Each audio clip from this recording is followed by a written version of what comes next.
Hey guys, SpacePigguArt here, and today I am doing a slightly longer video than usual. In the spirit of Halloween, I decided to do a slightly spooky watercolour piece. So yeah, as you can see, I am in the process of lining it, and you might be able to tell, if not by the way I've titled this, then by those huge teeth. I'm drawing a vampire kind of character. I thought that would be fun because I like vampires, and yeah, no, that's pretty much the basis behind that idea. I just thought it would be a nice thing to do. So yeah.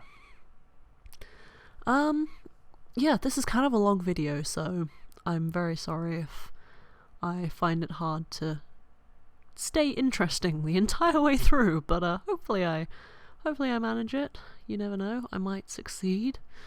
Yeah.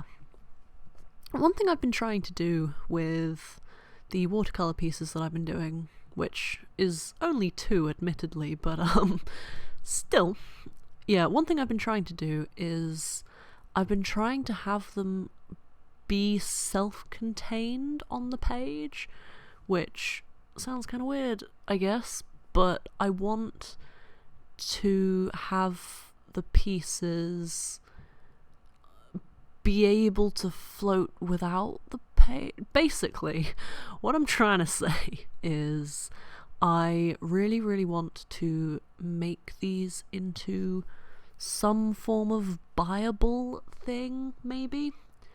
And I feel like the best way to do that is to have a self-contained piece that can then be transferred onto a lot of different things without looking weird or having like a square shape.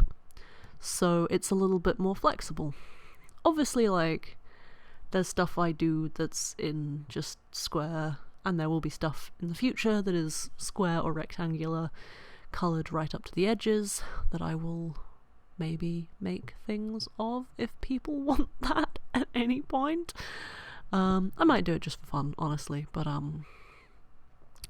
yeah, that's basically the idea here, is that it might look cool at some point on something. I don't know. It's just one of those things that I thought would be fun to do and fun to try out as well, because I do usually draw like from the waist up of a character, and then obviously they're just kind of cut off at the bottom, or sometimes at the side or at the top, or wherever they leave the framing thing. Wherever their body leaves the page is kind of just where they end. And I thought it would be nice to have more pieces that are a bit more... they make a bit more sense. I mean, obviously this doesn't make much sense because it's a creepy vampire dripping blood with no body and long hair and who knows what else. But yeah, that's kind of the idea, at least, is to have a self-contained piece that can be put onto stuff in the future if I decide that that's something I want to do. I'm actually really happy with how this whole piece turned out. I really like the way the hair looks. It looks nice and drapey and like it is actually sitting on something flat at the bottom, which is kind of nice. I'm kind of happy about that. Yeah, so I've actually started watercolouring. You might have noticed quite a lot of the lining kind of gets cut out, and quite a lot of the watercolouring gets cut out because honestly, it's pretty repetitive and slow, and I took my time a lot more on this, but that means there's a lot more footage that had to be cut down, but you know, it happens. I had a bit of trouble actually with this red bleeding everywhere, and I do need to go over the lines if I do at any point decide to do anything with this, because some of the outlines got a bit messy just because I don't know, things started bleeding, and I'm not 100% sure why, but they did, so not a lot I could do about that. I just had to try and clean it up as I went, which I think is mostly cut out. It might not be, but it might be. I don't know. But yeah, I have to clean up a lot of bleeding and all that stuff. I also tried to have the blood be a bit more dimensional. Originally I did think it might just be fun to just do it all over dark red, or like bright red rather, because the shade I'm using is a really, really bright red. I thought maybe that would be fun, but I ended up not doing that because I've done that with a few of my Inktober pieces, and I thought it would be nice to not do that. As you can see, we've jumped forwards a little bit. I'm using Payne's Grey, I think is the colour. I'm using Payne's Grey diluted a lot, and in some cases diluted less, in order to create the blues that I use for the skin tone and the hair. It might have been fun to mix the colours a little bit more, but I wanted it to be pretty consistent, and honestly I've never really used that much of my Payne's Grey half pan, and I thought this would just be kind of fun. I do have a lot of blue shades actually that I need to play with more. I'm very tempted to do another. I say another. Have I done a really blue piece in the past? I don't know, but I'd like to do that.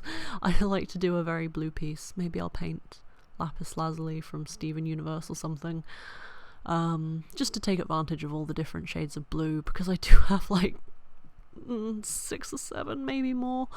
I don't know why, that's just what the palette came with. It's fine by me.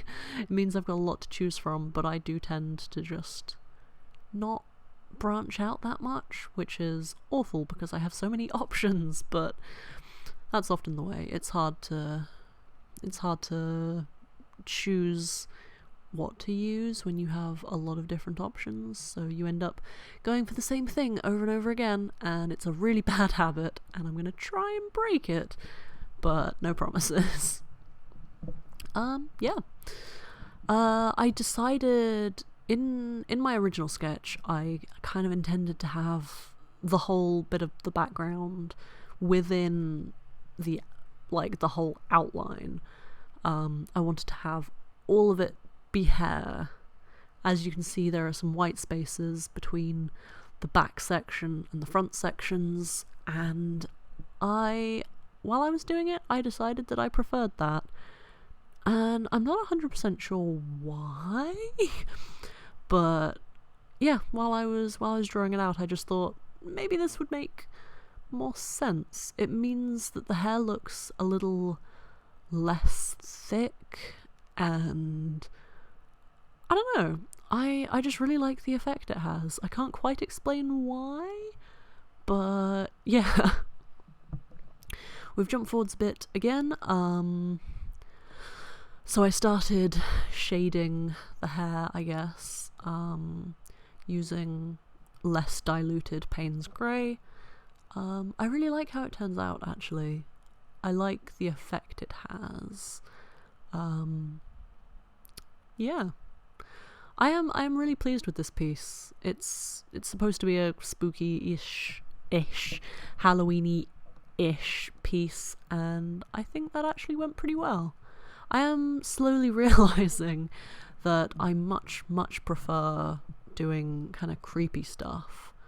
I used to draw a lot of really cute characters, and I still do because it's fun to draw cute characters, but over the course of Inktober I've kind of realised that there's something about drawing really creepy, bony characters and monsters that's just really fun. Yeah, I couldn't explain why, but that's just kind of the way it is, I guess. I really enjoy it. It's really fun.